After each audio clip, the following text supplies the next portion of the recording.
خداوند کے زندگی بخش کلام میں سے زبور 10 1 آیت سے لے کر 9 آیات تک۔ اے خداوند، تو کیوں دور کھڑا رہتا ہے؟ مصیبت کے وقت تو کیوں چھپ جاتا ہے؟ شریر کے غرور کے سبب سے غریب کا تندی سے پیچھا کیا جاتا ہے۔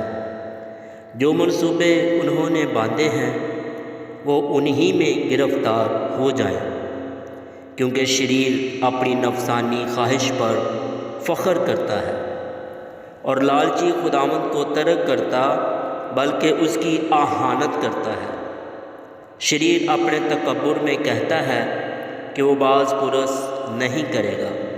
اس کا خیال سراسر یہی ہے کہ کوئی خدا نہیں۔ اس کی راہیں ہمیشہ استوار ہیں، تیرے احکام اس کی نظر سے بعید و بلند ہیں۔ وہ اپنے سب مخالفوں پر پھنکارتا ہے۔ وہ اپنے دل میں کہتا ہے، میں جنبش نہیں کھانے کا۔ پشت در پشت مجھ پر کبھی مصیبت نہ آئے گی۔ اس کا منہ لعنت و دغا اور ظلم سے پر ہے۔ شرارت اور بدی اس کی زبان پر ہے۔ وہ دیہات کی کمین گاہوں میں بیٹھتا ہے۔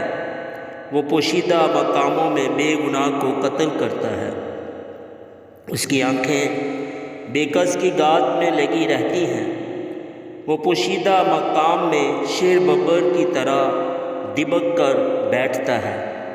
وہ غریب کے پکڑنے کو گات لگائے رہتا ہے۔